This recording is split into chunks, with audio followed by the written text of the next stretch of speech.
Tahiyatul Islam bin indillah tahiyatan ahlil jannah. Assalamualaikum warahmatullahi wabarakatuh. Waalaikumsalam warahmatullahi wabarakatuh. Alhamdulillah alamin wa bihi nasta'in wa ala umuri dunya waddin. Assalatu wassalamu ala asrofil anbiya wal mursalin wa ala alihi wa sahbihi ajma'in amma ba'd. Alhamdulillah kita bisa berkumpul kembali teman-teman semua di agenda Ramadan Menyala. Kajian Ramadan Menyala spesial bulan Ramadan di yang kedua, kajian tentang mental health reconnect to Quran. Insya Allah dibersamai dengan Ustadzah Tika, teman-teman semua. Kemudian sebelumnya mungkin kita buka terlebih dahulu dengan membaca basmalah bersama-sama. Bismillahirrahmanirrahim. Selanjutnya yaitu agenda tilawah yang akan dibacakan oleh Kak Arsyad. Pada Kak Arsyad, kami persilahkan.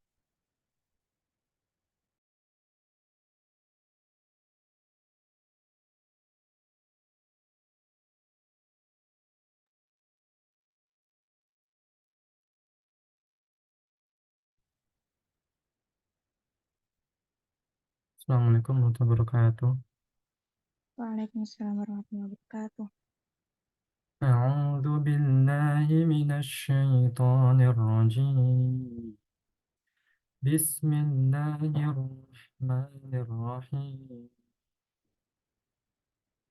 أقم الصلاة لدلوك الشمس إلى غسق الليل وقرآن الفجر إن قرآن الفجر كان مشهودا ومن الليل فتهجد به نافلة لك عسى أن يبعثك ربك مقاما محمودا وقل رب أدخلني مدخل صدق وأخرجني مخرج صدق واجعل لي من لدنك سلطانا نصيرا وقل جاء الحق وزهق الباطل إن الباطل كان زهوقا وننزل من القرآن ما هو شفاء ورحمة للمؤمنين ولا يزيد الظالمين إلا خسارا وإذا أنعمنا على الإنسان أعرض ونأى بجانبه وإذا مسه الشر كان يئوسا قل كل يعمل على شاكلته فربكم أعلم بمن هو أهدى سبيلا ويسألونك عن الروح قل الروح من أمر ربي قل الروح من أمر ربي وما أوتيتم من العلم إلا قليلا صدق الله العظيم. Assalamualaikum warahmatullahi wabarakatuh. Waalaikumsalam warahmatullahi wabarakatuh. Syukran jazakumullah khair pada Kak Arsyad yang sudah membacakan tilawah. Semoga dengan dibacakan tilawah tadi dapat menambah keberkahan agenda kita pada pagi hari ini. Selanjutnya untuk agenda inti yaitu kajian Ramadan spesial Reconnect to Quran bersama Ustazah Tika. Beliau merupakan musyrifah Rumah Quran Inspirasi yang juga merupakan hafidhah 30 juz dan saat ini menjadi pembina Quranic Community serta beliau merupakan magister psikologi UGM. Langsung saja. Assalamualaikum Ustazah, apakah sudah hadir? Sudah insya Allah. Alhamdulillah. Ustazah, gimana kabarnya Ustazah? Alhamdulillah. Baik. Alhamdulillah. Oke, langsung saja saya persilahkan kepada Ustazah. Faiza untuk menyampaikan kajiannya. Oke. Ini saya mau izin share screen, bisa nggak ya pakai akun yang Tika Faiza? Saya masuk pakai 2 akun.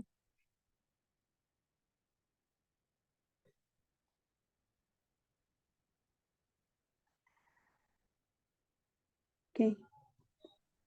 Sudah nggak, Us?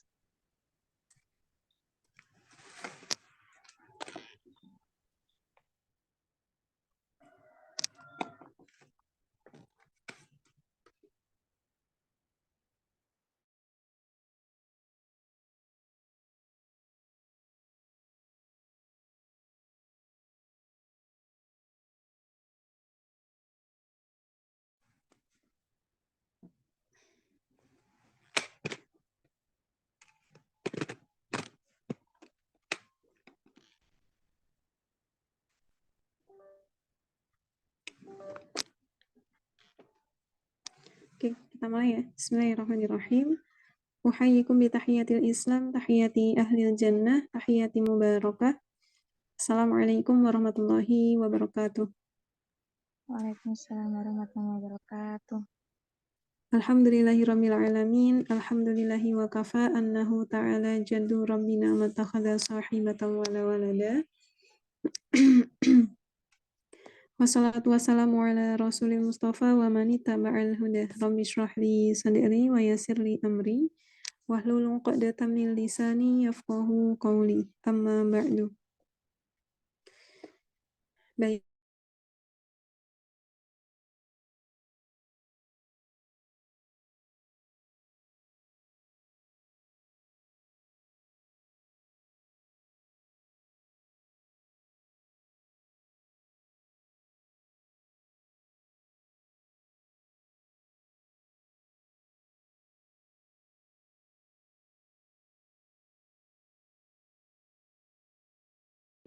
Dimulai dari malamnya Al-Kahfi, memperbanyak sholawat di sepanjang hari, ya, mandi sesempurna mungkin dengan wewangiannya bagi laki-laki terutama, kemudian disusul dengan sholat Jumat, ditutup di penghujung hari dengan doa yang makbul ba'da asar di hari Jumat. Itu kalau bukan Ramadan. Tapi kalau Ramadan, maka setiap harinya adalah sesuatu yang sangat spesial. Setiap detiknya adalah prime time yang Allah sediakan ya, untuk umat Rasul Sallallahu Alaihi Wasallam agar bisa menikmati indahnya rahmat Allah selama 1 bulan penuh. Ini tidak pernah terjadi pada nabi-nabi yang lain. Bahkan pada syariat Rasul Sallallahu Alaihi Wasallam, gitu ya, kita setidaknya mengalami 2 bulan yang lain, satunya Muharram, satunya Dzulhijjah, yang di dalamnya sama-sama ada puasanya. Muharram itu kita diminta puasa oleh Allah di tanggal 10, dimulai dari tanggal 9, puasa Tasu'a dan puasa Asyura, menjadi bagian dari salah satu kita menghormati kemenangan Musa alaihissalam ketika menyeberang Laut Merah. Di belakang beliau Fir'aun, di depan beliau Laut Merah. Kemudian di surat Asy-Syu'ara Allah merekam secara persis kejadian di mana orang-orang di sekeliling Nabi Musa, kalau di sekeliling Rasulullah kita menyebutnya sebagai sahabat Nabi, ada sahabat besar, ada sahabat kecil, ada sahabat senior, ada sahabat muda. Kalau di sekeliling Musa namanya sahabat Musa. Surat Asy-Syu'ara menyebutnya dengan ashabu Musa. Gitu ya. Waqala ashabu Musa, dan berkatalah orang-orang di sekeliling Musa yang mereka ini kelihatannya menjadi sahabatnya Musa. Inna lamudrakun. Kita pasti banget akan tersusul dikala di depan adalah Laut Merah dan di belakang adalah pasukan Fir'aun yang mengejar dengan segala kelengkapan alat perangnya.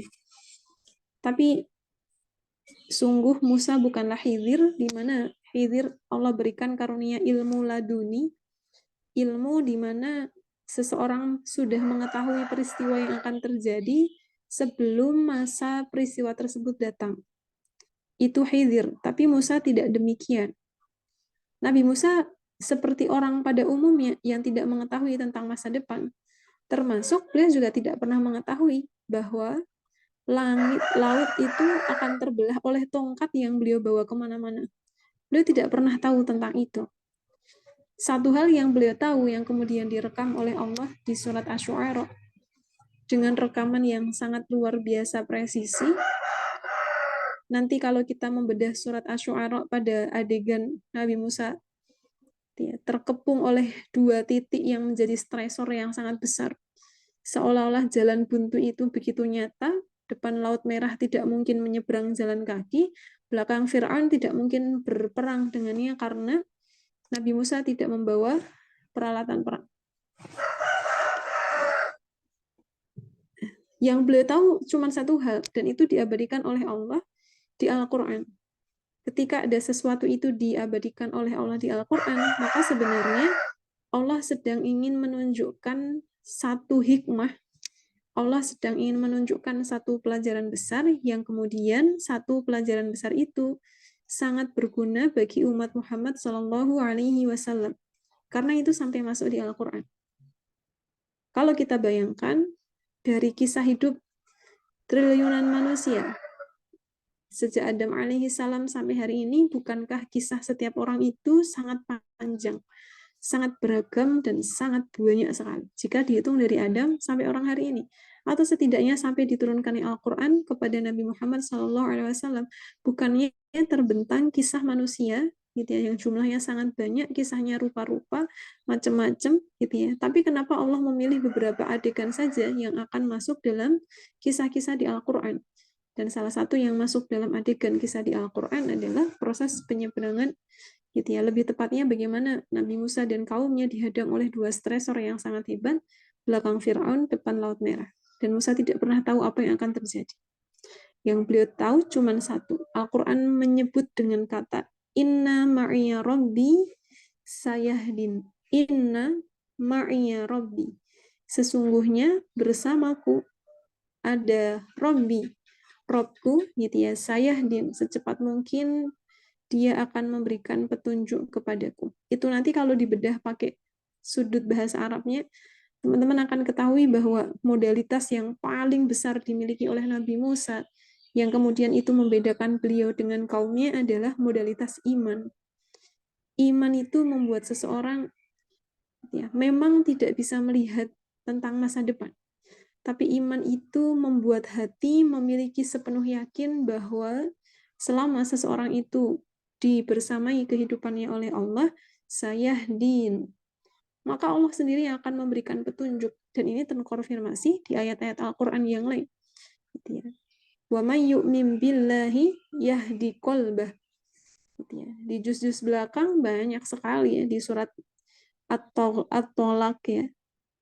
Kemudian di At-Taghabun, 3 surat terakhir di juz 28 itu banyak sekali kode-kode gitu ya, isyarat-isyarat yang kemudian menunjukkan gitu ya. Salah satu ayat yang secara eksplisit ya, wa may yu'min billahi yahdi qalbah. Ini yang eksplisit, yang implisit banyak sekali.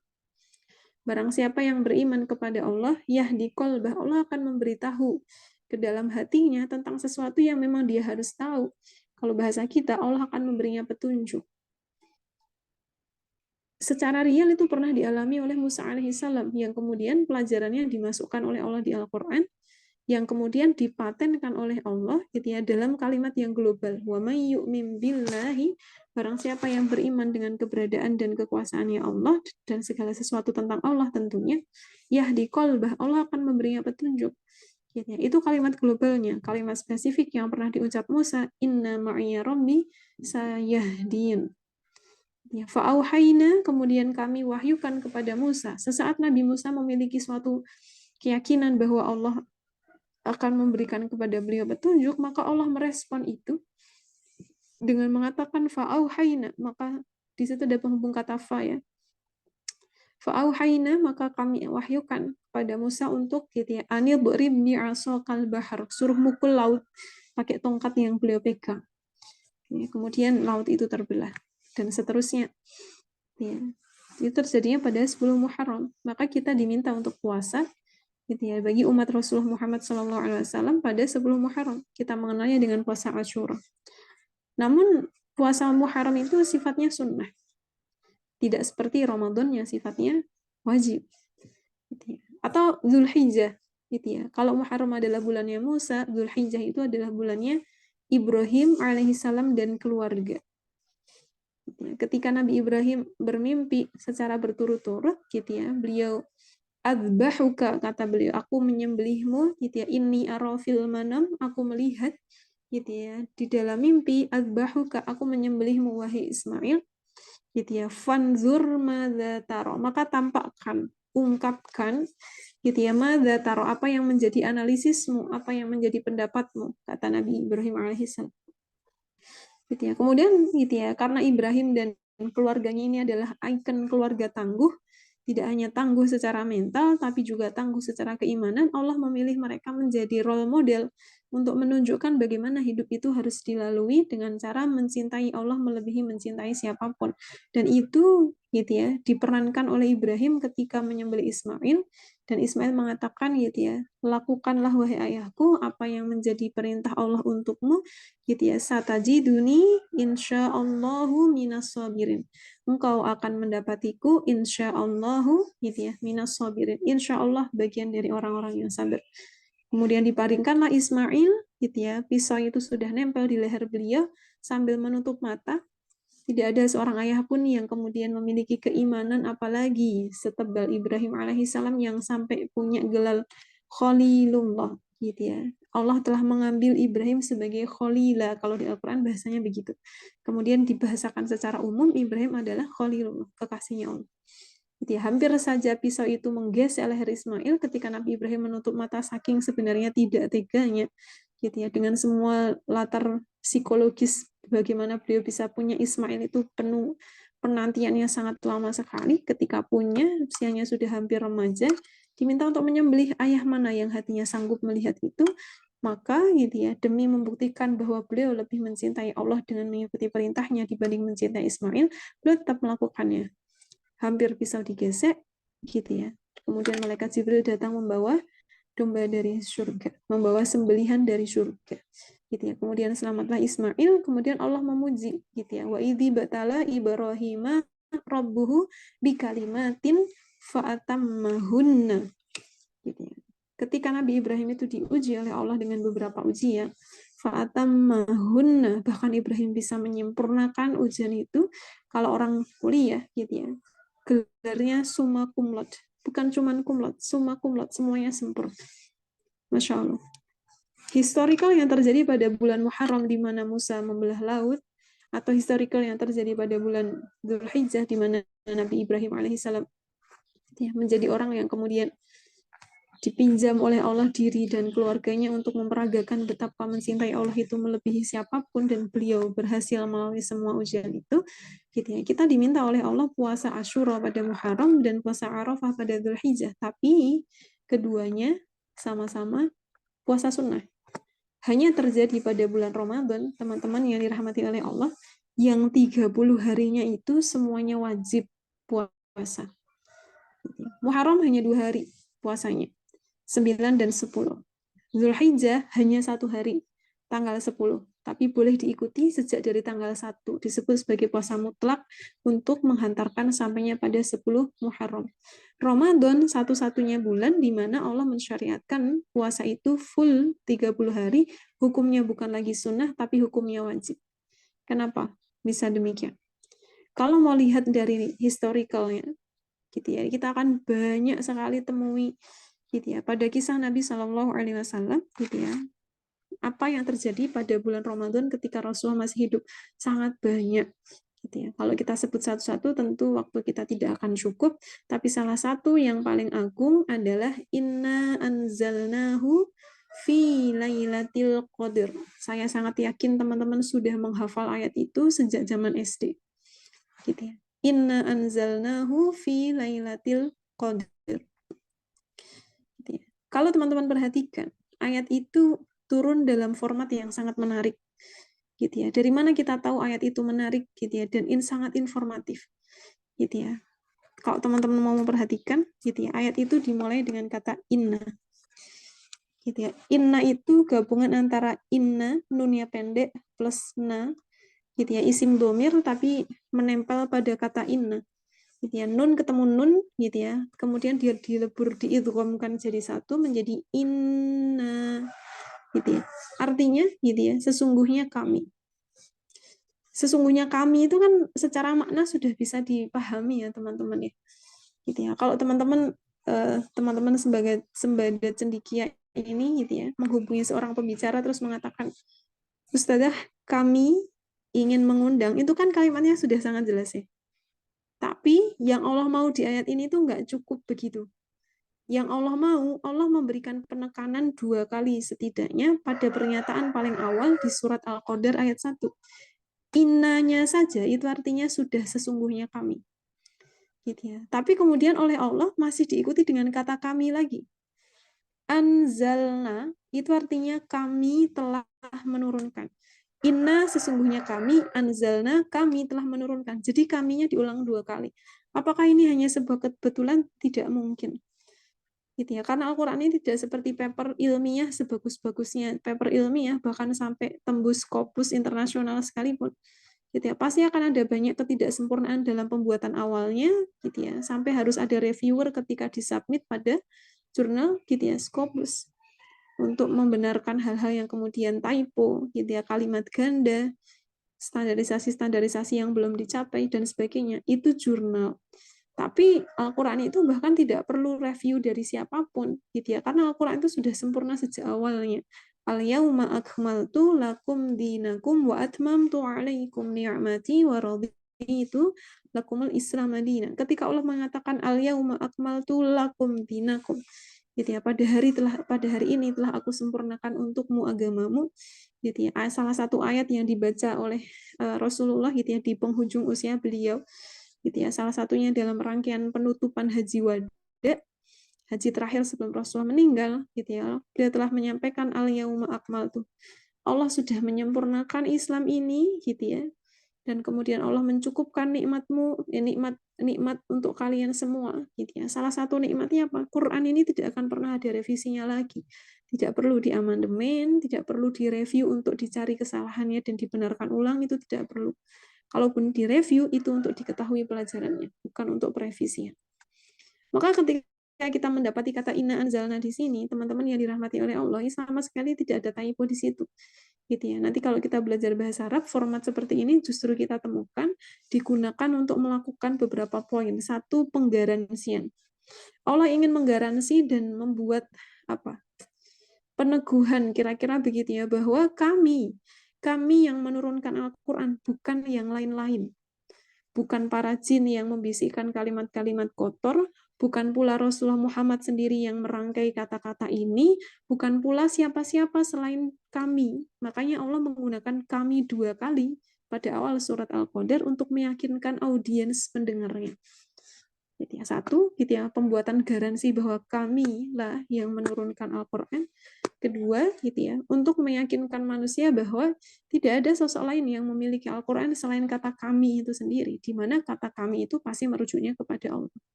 Allah kan tunggal, kok bahasanya kami dalam bahasa Arab, ketika sesuatu itu sangat dihormati, gitu ya, maka kalimatnya berubah gitu, dari aku menjadi kami. Nah, ini sedang penurunannya adalah terjadinya adalah bicaranya tentang Quran, sesuatu yang amat sangat dihormati, maka formatnya pada poin ini berubah menjadi kata kami. Nanti format lain berubah menjadi kata aku. Dua-duanya sangat powerful, tapi pada konteks ini Allah lebih memilih menggunakan kata kami. Poin 1 itu. Poin 2, gitu ya, teman-teman yang dirahmati oleh Allah. Anzalna itu maknanya turun tapi lengkap 30 juz. Jadi ketika Allah mengatakan inna anzalnahu fi lailatul qadar, jangan bayangin Quran itu turunnya secuil-secuil. Jangan bayangin Quran itu turunnya satu part, diikuti part berikutnya, diikuti part berikutnya. Tidak begitu. Karena kata anzalna ini punya makna turun secara langsung full 30 juz satu kali. Turunnya dari mana? Karena yang kita ketahui gitu ya, Rasulullah Shallallahu Alaihi Wasallam menerima wahyu itu rentang waktunya itu 22 tahun, 2 bulan, 23 hari. Dari beliau pertama kali menerima Iqra bismi rabbikal ladzi khalaq sampai al-yauma akmaltu lakum dinakum wa atmamtu alaikum ni'mati wa raditu lakumul Islam madina sebagai ayat terakhir yang diturunkan. Kalau surah terakhir yang secara utuh diturunkan itu adalah surah An-Nasr. Idza jaa nasrullahi wal fath, itu surah terakhir yang diturunkan secara utuh. Tapi kalau ayat terakhir yang turun adalah al-yauma akmaltu ila akhir ayat. Dari Iqra sampai al-yauma akmaltu itu turunnya selama 22 tahun, 2 bulan, 23 hari, sepanjang Rasulullah berusia 40 tahun hingga mendekati usia meninggal beliau di sekitar usia 60 tahun. Terus kapan? Quran kok pernah turun 1 kali full itu kapan? Fi lailatul qadr. Pada malam kemuliaan yang itu terjadinya cuman Ramadan saja. Gitu ya. Anzalna itu, teman-teman yang dirahmati oleh Allah, gitu ya. Maknanya adalah turun sekali full 30 juz dari Lauhil Mahfuz ke Baitul Izzah. Baitul Izzah itu di mana? Gitu ya, di langit bumi. Dari Lauhil Mahfuz yang sangat tinggi diturunkan ke Baitul Izzah gitu ya, di langit bumi, kemudian secara berkala dari langit bumi diturunkan kepada Rasulullah SAW sesuai dengan konteks kebutuhannya. Apa dulu yang mau dibahas gitu ya. Bagaimana manusia itu harus punya literasi melek dulu di awal. Ayatnya Iqra bismi rabbikal ladzi khalaq. Bagaimana manusia itu harus punya ibadah di malam hari. Ya ayyuhal muzammil. Bagaimana manusia itu harus beribadah lagi di malam hari. Ya ayyuhal muddathir. Ketika bagaimana orang-orang itu mempertanyakan siapa Allah, qul huwallahu ahad, terus begitu.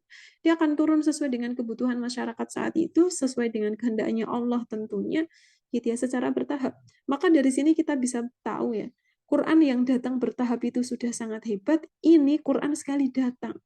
Maka betapa mulianya malam saat Quran itu diturunkan secara penuh dari Lauhil Mahfuz ke Baitul Izzah, yang kejadiannya cuma terjadi fi Lailatul Qadar. Kapan itu Lailatul Qadar? Cuma sekali doang terjadinya di bulan Ramadan. Tidak pernah terjadi di selain bulan Ramadan. Itulah kenapa teman-teman yang dirahmati oleh Allah, gitu ya, gara-gara 1 kali penurunan Quran 30 juz itu menjadikan Ramadan itu menjadi special time untuk Rasul Shallallahu Alaihi Wasallam dan seluruh umatnya. Kalau pada pembelahan laut yang sangat fenomenal itu, dulu di masa kecil kita merasa ketika Nabi Musa itu membelah laut itu sesuatu yang sangat mukjizat, yang sangat besar. Tapi pada nyatanya bahkan kita hanya diminta puasa sunnah itu pun 1 hari. Pada penyembelihan Ismail yang kemudian tiba-tiba diganti oleh domba, itu mukjizat yang menurut kita juga sangat luar biasa. Bagaimana bisa domba itu bisa datang dari surga, gitu ya.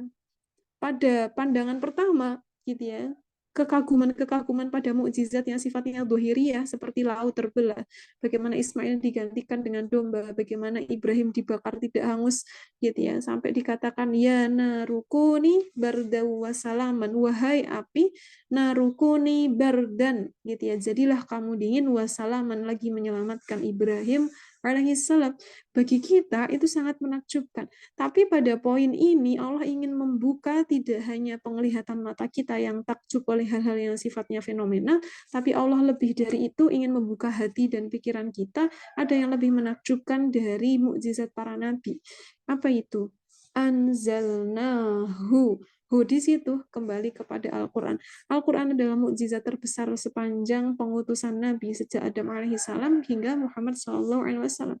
Jumlah Nabi itu 124.000, teman-teman. Dalam percakapan ketika beliau ditanya, gitu ya Rasulullah, berapa jumlah Rasul? Kata beliau sekitar 300-an. Bagaimana jumlah Nabi? Sekitar 124.000. Di antara semua itu yang paling hebat adalah Al-Quran. Bagaimana mungkin Al-Quran itu yang paling hebat di antara mukjizat yang bahkan gitu ya seperti Musa bisa membelah laut, gitu ya. Kalau menjawab pertanyaan itu, teman-teman yang dirahmati oleh Allah, ya, semua mukjizat Nabi itu akan hilang kekuatannya selain oleh nabinya sendiri.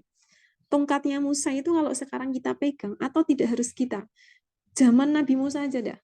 Kalau yang pegang umatnya Musa, tongkat itu dipegang, nggak akan bisa belah apapun, gitu ya. Nggak akan bisa belah apapun, dipukulkan ke kaca aja, kacanya belum tentu pecah. Karena yang punya mukjizat itu hanya tangan Musa yang atas izin Allah gitu ya dimampukan untuk membelah lautan. Kalau ada umatnya Ibrahim alaihissalam yang mencoba untuk membakar diri, gitu ya, apakah kejadiannya seperti Ibrahim, ya narukuni barda wasalaman, jadilah wahai api, gitu ya, bardan wasalaman, kamu dingin dan selamat bagi Ibrahim. Apakah mereka akan selamat dari bakaran api? Jelas tidak. Gitu ya. Ketika Sulaiman alaihissalam memiliki segala kemukjizatan, bahkan bisa mendengar suara semut yang ketakutan ketika pasukannya lewat, fatabas sama bohikan, hingga ketika Sulaiman senyum, gitu ya, mendengar obrolan para semut ini, ada semut lewat di dekat laptop saya, tapi sungguh saya tidak bisa mendengar apapun dari semut itu, gitu ya. Tapi Nabi Sulaiman bisa. Apakah umat Sulaiman bisa mendengar itu? Jelas tidak, gitu ya. Nabi Sulaiman bisa mengendalikan angin. Kalau teman-teman hari ini lihat Avatar, tapi itu hanya suatu kisah dongeng yang tidak pernah terjadi secara nyata, gitu ya. Sulaiman bisa beneran menaiki angin.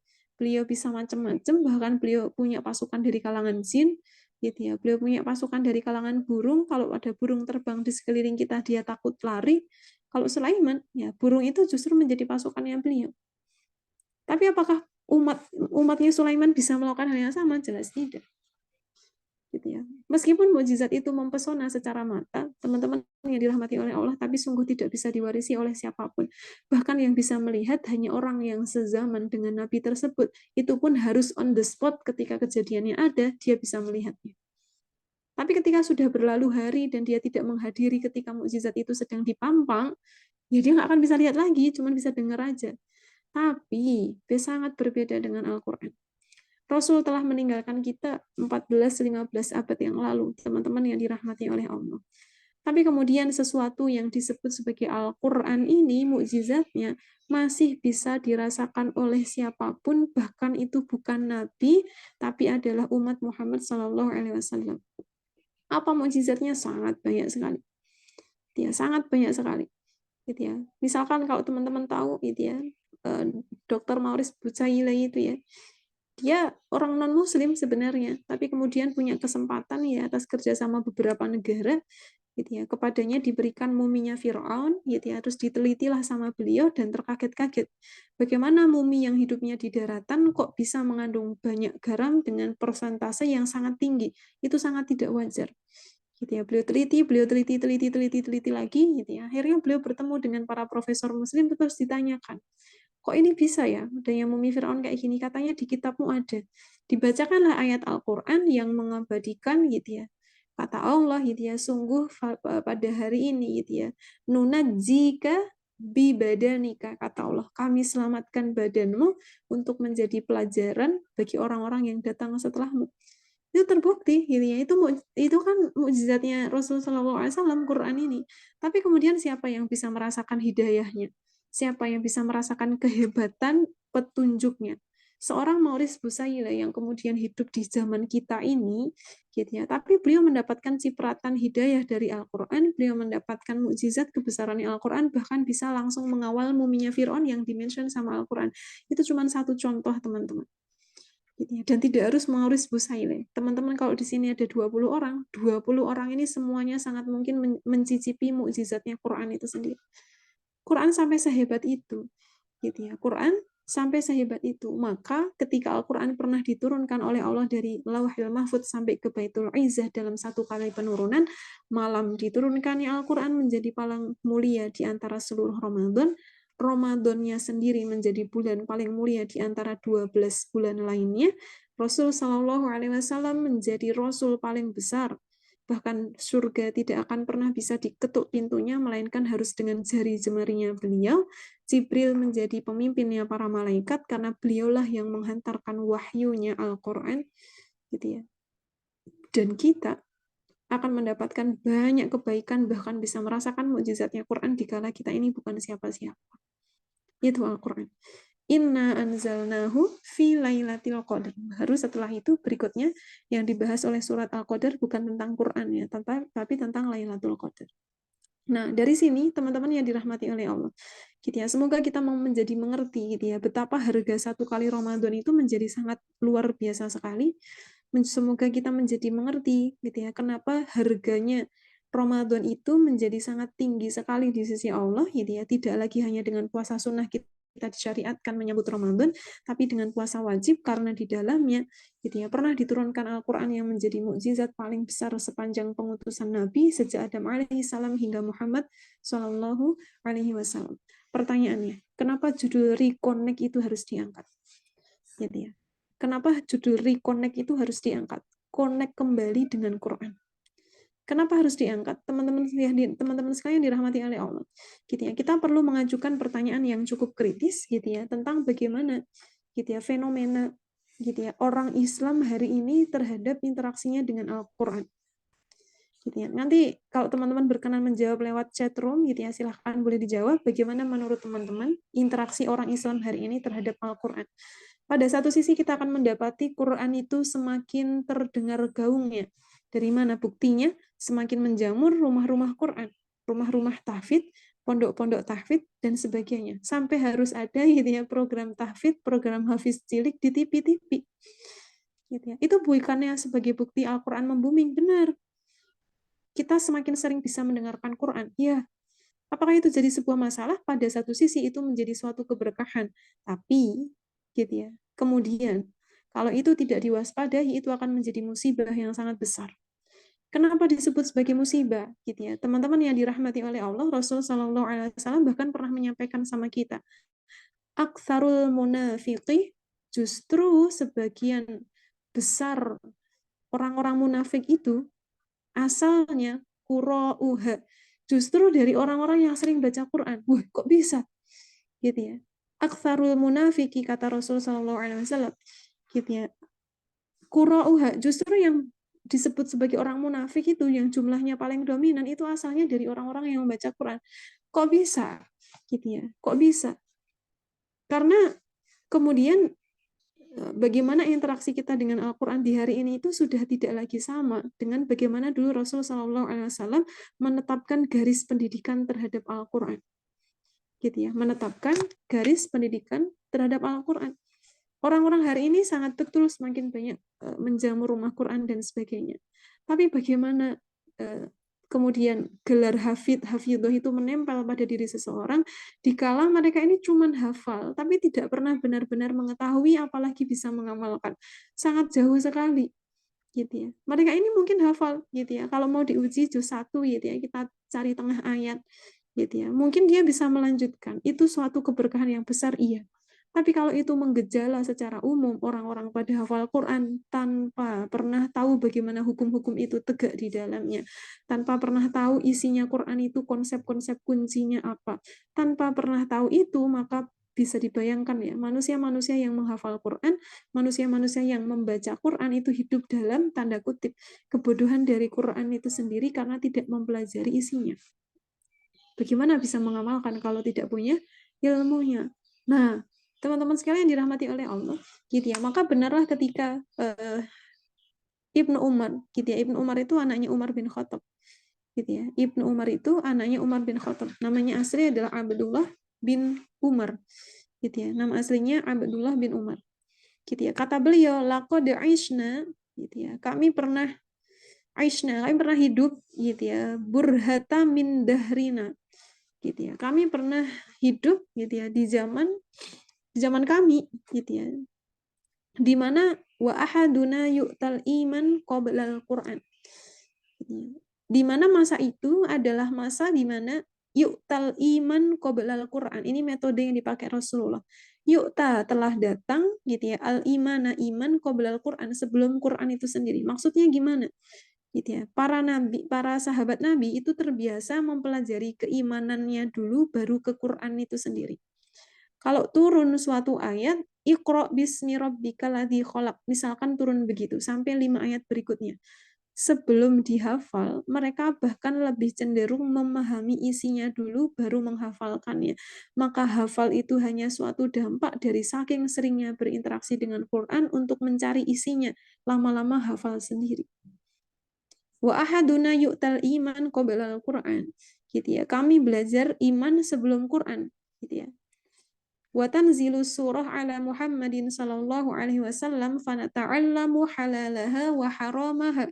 gitu ya, wa tanzilu surah gitu ya, saat surah itu diturunkan ala Muhammadin sallallahu alaihi wasallam, kepada Rasulullah Muhammad sallallahu alaihi wasallam, fanata'allamu halalaha wa haramaha, maka kami akan mempelajari halalaha wa haramaha, apa yang halal dari kehidupan yang diajarkan oleh ayat tersebut, apa yang diharamkan dari kehidupan gitu ya pada ayat tersebut. Mereka lebih sibuk mempelajari itu.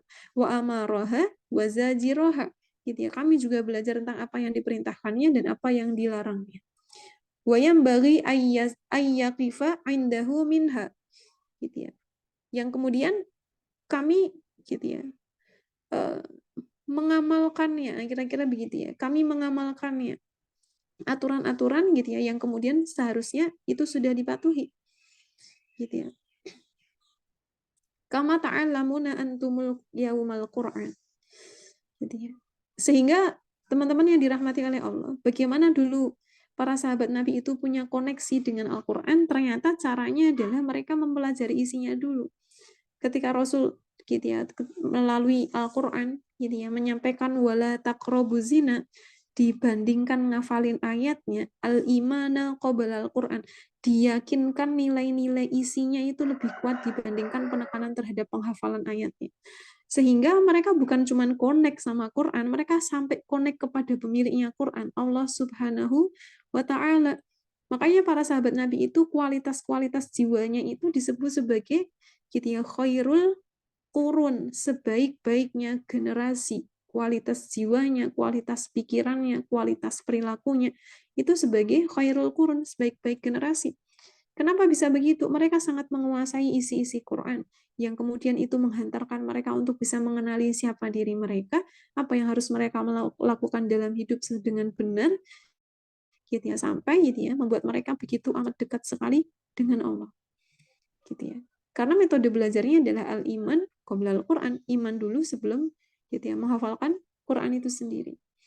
Ya. Kalau mendengar kata wala taqrabu zina, jangan dekati zina, gitu ya. Mereka lebih sibuk menjaga matanya, mereka lebih sibuk menjaga tangannya, mereka lebih sibuk menjaga pikirannya, menjaga kulitnya, menjaga seluruh anggota tubuhnya dari zina itu sendiri dibandingkan sibuk ngapalin Quran. Sekarang orang ngapalin Quran tuh banyak sekali, wala taqrabu zina innahu kana fahisha, itu dihafalin tuh sampai panjang gitu ya, tapi matanya jelalatan nontonin K-pop, matanya jelalatan kalau ada ahwat cantik, kalau ada ahwan ganteng gitu ya. Tapi mulutnya bilangnya wala taqrabu zina, itu yang disebut sebagai aktsarul munafiki qura'uha. Sebagian besar orang munafik itu justru dari kalangan orang-orang yang baca Quran. Kok bisa?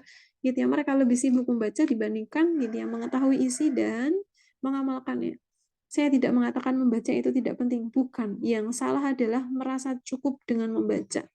Itu fenomena hari ini. Quran itu dijadikan bahan untuk ta'abud. Ta'abud itu apa teman-teman? Nyari pahala. Salah nggak? Enggak, gitu ya. Hidup itu memang perjalanan kita tuh nyari pahala salah satunya. Tapi yang kemudian tidak diperbolehkan adalah gitu ya, Quran itu bukan untuk ta'abud aja, tapi Quran itu lebih dari itu. Yang kemudian menjadikan umat Islam itu rapuh dari dalam sampai kemudian Golda Meir, teman-teman pernah dengar nama itu, seorang perempuan yang pernah menjadi pejabatnya Israel.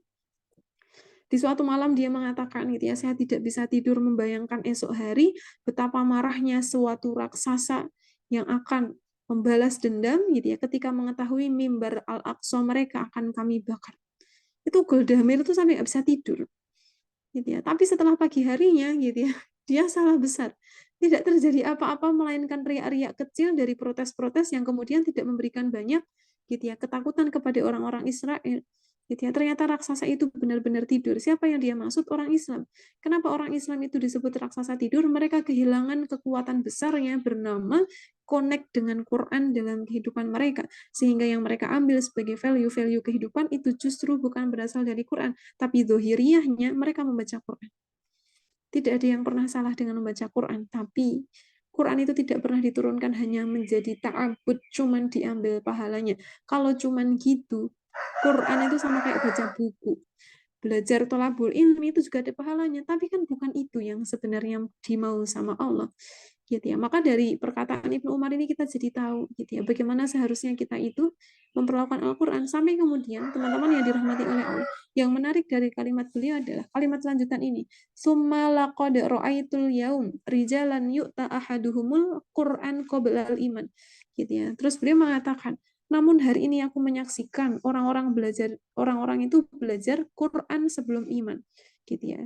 Fayaqra'u ma baina Fatihah ila khatimatihi ma yadri ma amiruhu wala yajiruhu wala zajiruhu.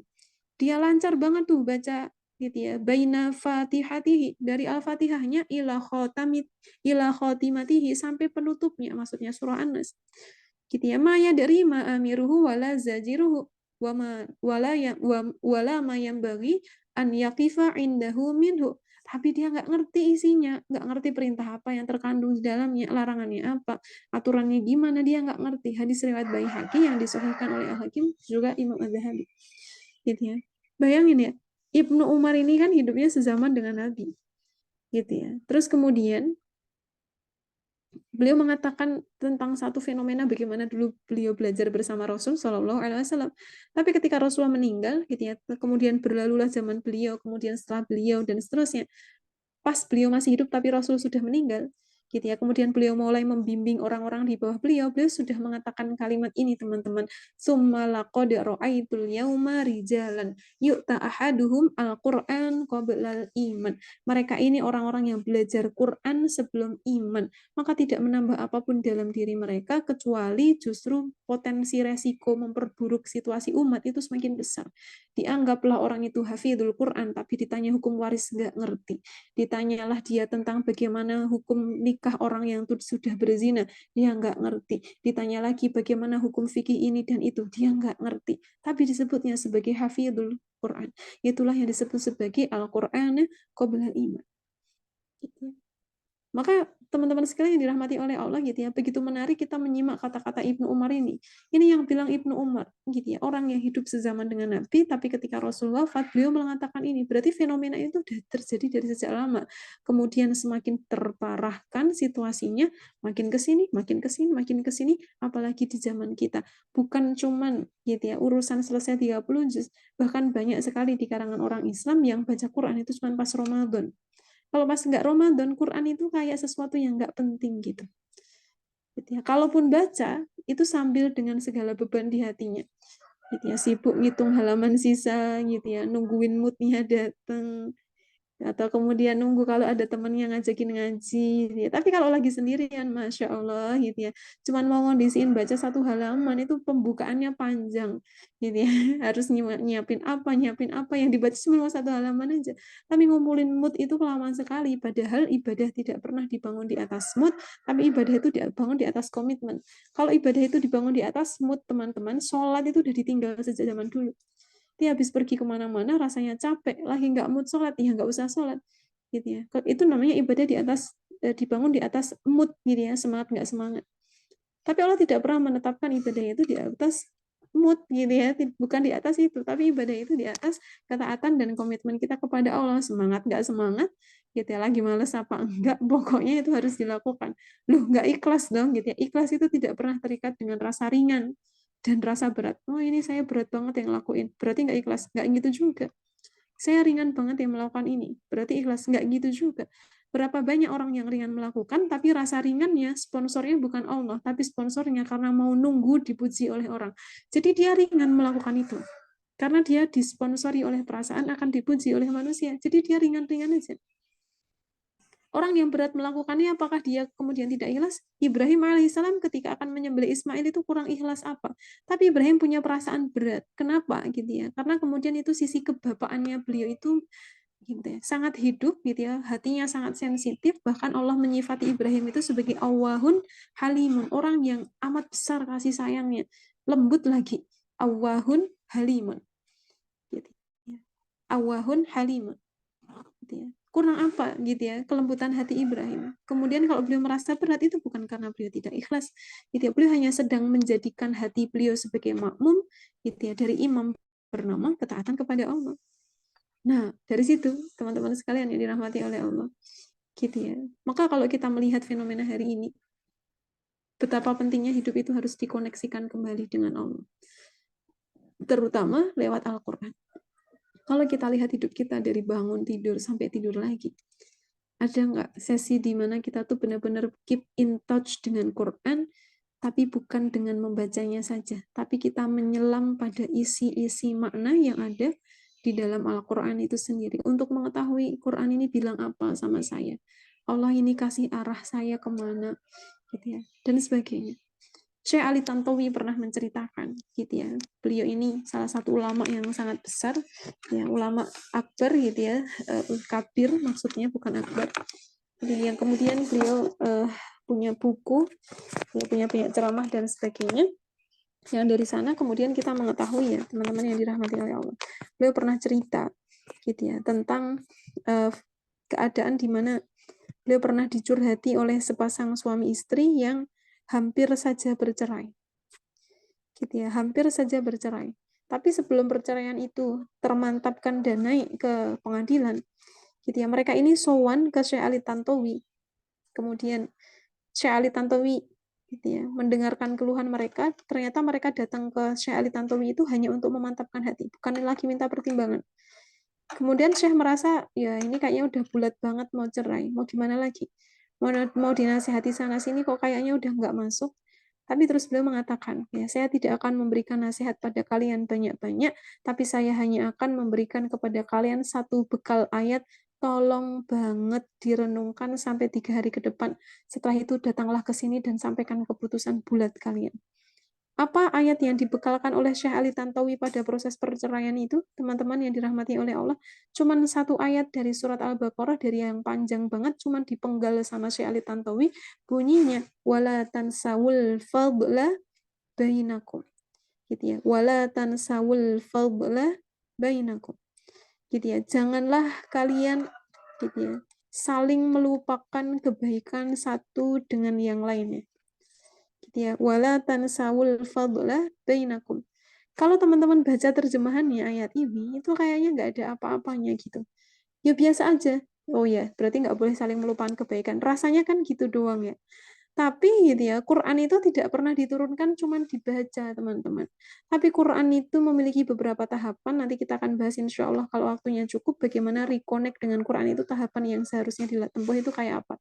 Tapi mari kita selesaikan cerita ini dulu, gitu ya. Ketika dua orang yang akan bercerai itu membaca ayat ini, gitu ya, mereka kemudian berpikir sangat keras. Kenapa? Seolah-olah ayat ini itu baru diturunkan untuk mereka. Padahal senyatanya ayat ini sudah ada sejak zaman Nabi. Tapi ketika mereka benar-benar keep in touch, punya koneksi yang cukup baik, bahkan dengan penggal ayat ini, Al-Baqarah 237, kalimatnya cuma terbunyi, wala tansawul fadla bainakum, setelah direnungi, nggak sampai sehari, mereka sampai 3 hari, baru hari berikutnya, pasangan suami istri ini sudah sowan lagi ke Syekh Ali Tantowi sambil mengatakan, kami tidak akan jadi bercerai. Ditanya sama Syekh, loh kenapa gitu ya? Terus kemudian yang perempuan menceritakan, saya mengingat bagaimana dulu laki-laki ini datang dengan baik-baik kepada ayah saya, gitu ya, melamar, menikahi dan sebagainya. Bagaimana dia telah baik pada saya dan anak-anak saya di masa lalu. Kata Allah, jangan dilupakan itu. Ternyata itu menawar emosi yang lagi negatif, teman-teman. Kadang-kadang perceraian itu disponsori oleh emosi yang tidak stabil dan kekecewaan yang konstan. Kecewa lagi, kecewa lagi, kecewa lagi. Terus emosinya negatif itu sangat menguasai dirinya. Maka ketika seseorang itu dikuasai emosi negatif, sulit baginya bisa mengingat kebaikan-kebaikan orang lain.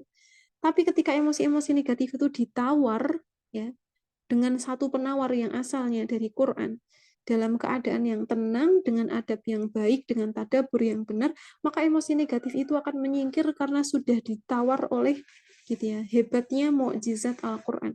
Makanya Al-Quran itu tidak pernah disebut sebagai obat. Likul lidain dawaun, kata Rasul Shallallahu Alaihi Wasallam. Gitu ya, pada setiap penyakit itu ada dawaun. Dawaun itu artinya obat ya, teman-teman yang dirahmati oleh Allah. Ya, tapi obat itu selalu punya dua kondisi, gitu ya. Obat itu selalu punya dua kondisi. Kalau ada seseorang sakit dikasih obat bisa jadi sembuh. Kondisi pertamanya begitu. Karena mungkin obat itu cocok dengan segala, gitu ya, metabolisme tubuh, kemudian level sakit dan sebagainya, dengan berbagai faktor obat itu cocok. Tapi obat itu juga punya posibilitas kedua, gitu ya. Betapa banyak orang yang kemudian mencari second opinion ketika berkunjung kepada dokter, ngerasa nggak cocok obatnya, nggak bisa manjur, pindah ke dokter lain. Coba lagi obatnya nggak bisa manjur, pindah lagi ke dokter lain. Artinya, yang disebut sebagai dawaun, gitu ya, untuk menjadi obat pada setiap sakit, opsinya dua, ya bisa sembuh, bisa enggak. Tapi tidak berlaku hal yang sama dengan Al-Quran.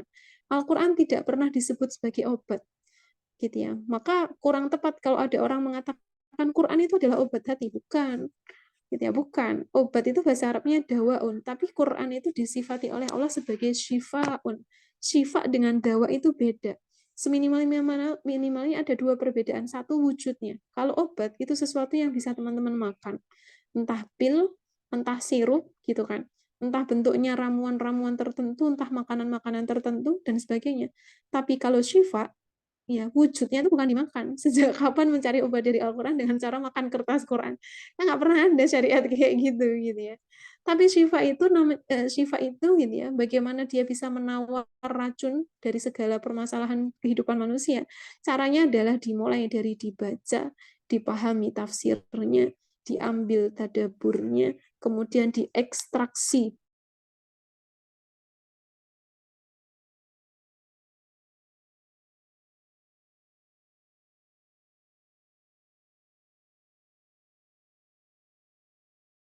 Gitu. Itu kan cuma dibacain ayatnya, nggak dibedah.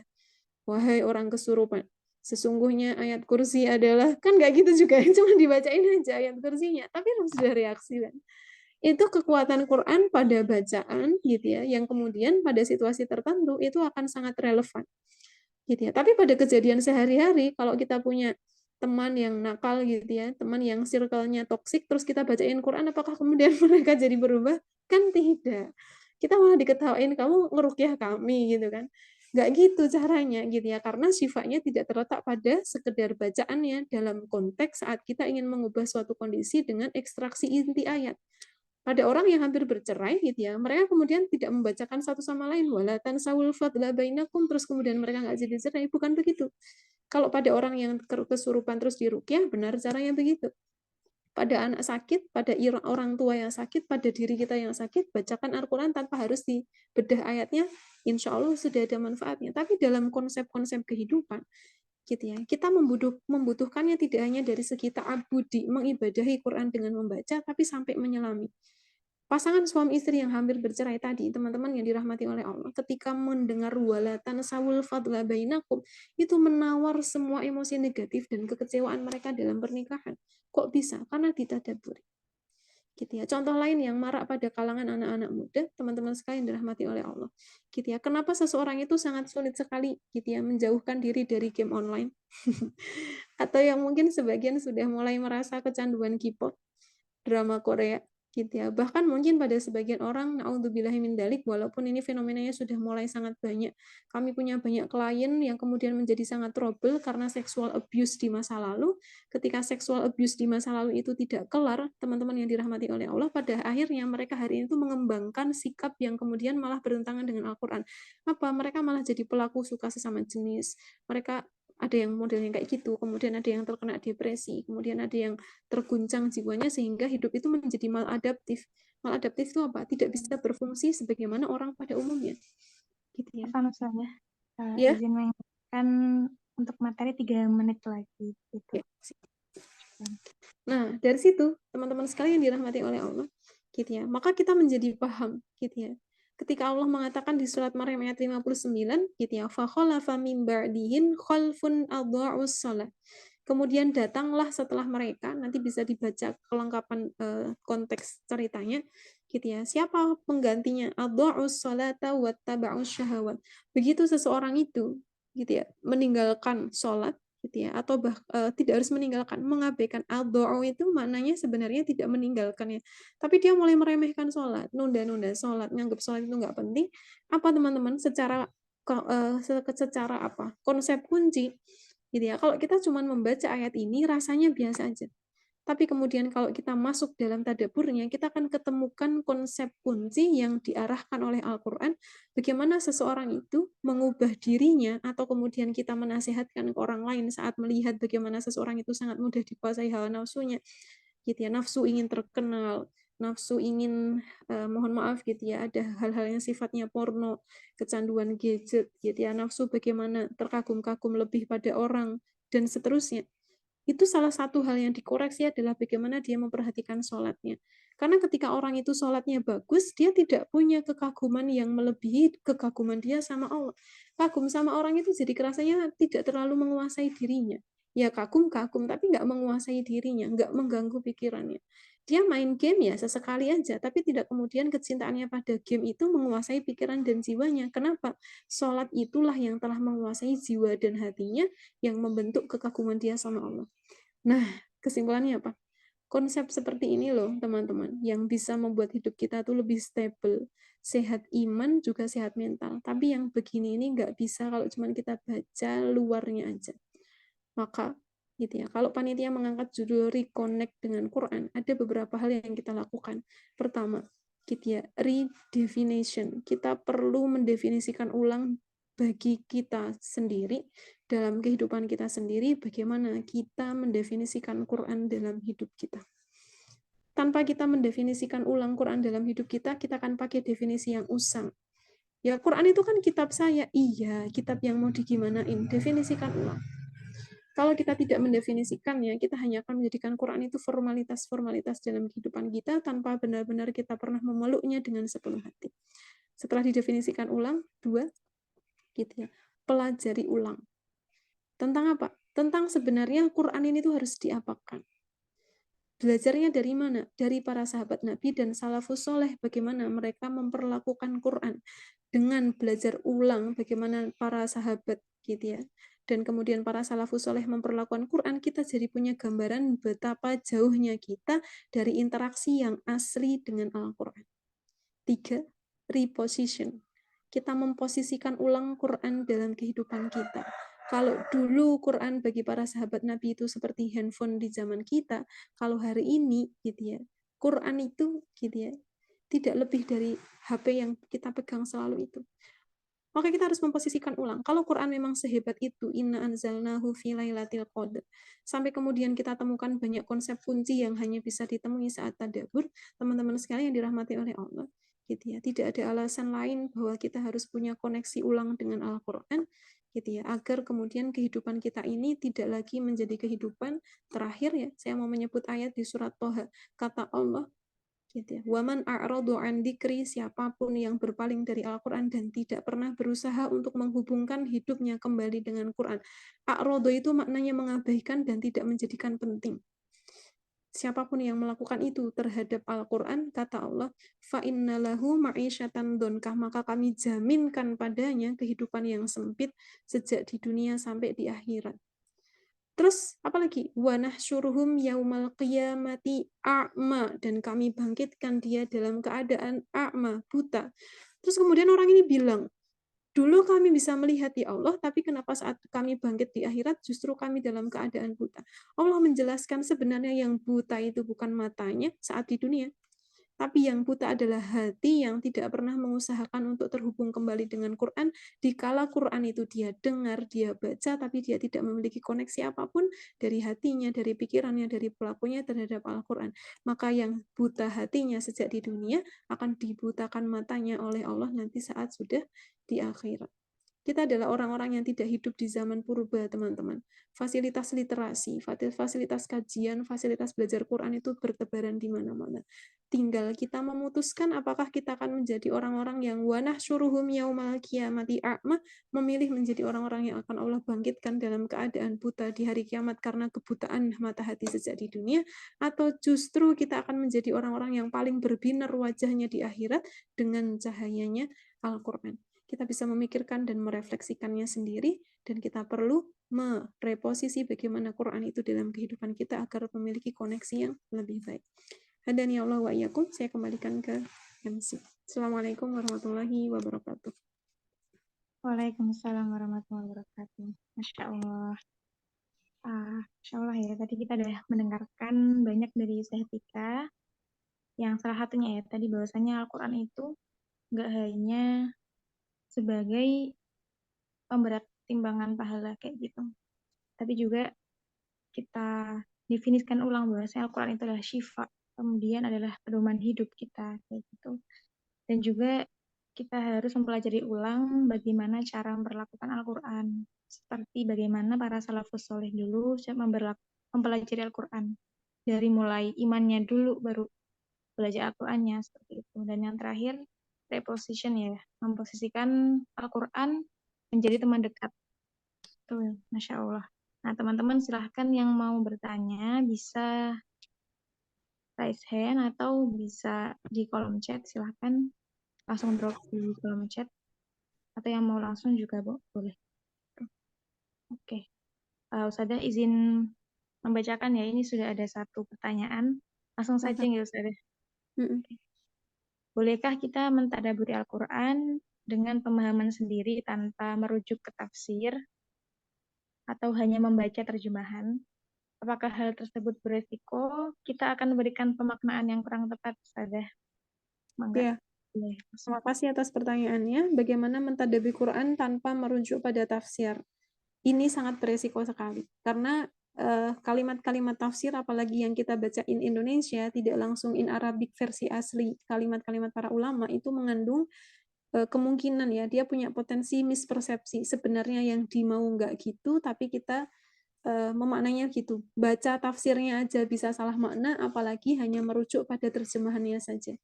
Gitu ya. Karena terjemahan Al-Quran in Indonesia itu dibuat hanya untuk memudahkan makna global, tapi tidak untuk makna detail. Sehingga akan ada banyak kesalahpahaman gitu ya, ketika kita akan mengubah hidup sesuai dengan arahannya Al-Quran, karena kita hanya menggunakan makna pesan globalnya, tapi kemudian tidak memahami detail-detail dari apa yang dimaksud oleh ayat itu. Sehingga untuk menjawab pertanyaan ini, jawabannya apakah beresiko? Jelas. Gitu ya. Terus harus bagaimana cara praktisnya gimana biar kita bisa mentadaburi Quran gitu ya. Cara praktisnya adalah teman-teman yang dirahmati oleh Allah gitu ya. 1, rutinkan baca Quran itu jelas. 2, milikilah kebiasaan membaca tafsir, tidak perlu terburu-buru. Baca tafsir 30 juz itu bukan sesuatu yang ringan, apalagi tafsirnya berjilid-jilid gitu ya. Kalau perlu, cara bacanya adalah sesuai kontekstual kebutuhan yang sedang kita hadapi. Lagi pusing bagian mana, lagi bingung bagian apa, ayat itulah yang akan kita baca. Dulu guru kami ngajarinnya kayak gitu. Gitu ya. Kalau pas punya waktu luang, bolehlah dibaca dari Al-Fatihah sampai An-Nas. Tapi kemudian kalau kehidupan ini berputar sangat cepat dengan segala kehidupan yang menuntut gitu ya, berbagai persoalan diselesaikan dengan segera, maka bolehlah membaca tafsir itu langsung pada ayat yang kita butuhkan. Baca ayatnya secara konsisten, baca tafsirnya boleh dari awal sampai akhir atau hanya pada tematik yang dibutuhkan. Ketiga, gitu ya, sangat disarankan untuk mendengar pendapat para ulama paling minimal dari kajian-kajian beliau. Cari ulama-ulama, ustadz-ustadz, boleh dari Indonesia, boleh dari luar negeri yang capable keilmuan beliau yang membahas tentang ayat itu. Sehingga kita punya perspektif lain. Ini 3 paket paling simpel ya teman-teman, baca ayatnya, cari tafsirnya, dengarkan ulasan dari ahlinya. Ini cara paling simpel.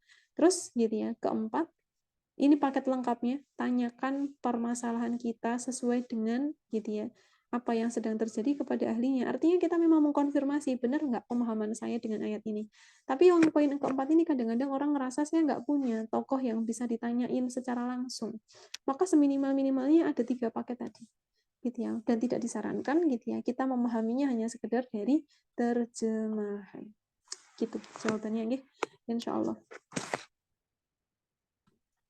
Yes, Masya Allah ya. Ini sebenarnya relate ya, Ustazah. Dari pertanyaan Pak Siti Rizkiah. Karena kadang tuh ketika tadabbur tuh kan katanya gini, Ustazah. Misalnya melihat, kalau kita lagi pengen melihat jawaban pertanyaan kita, itu buka Al-Quran, lihat terjemahan, itulah jawabannya. Nah, berarti emang nggak bisa stop di situ ya. Lihat minimal baca tafsirnya gitu ya, Ustazah. Tapi sebenarnya metode itu tuh gimana ya, bahasa gampangnya itu sangat gambling gitu.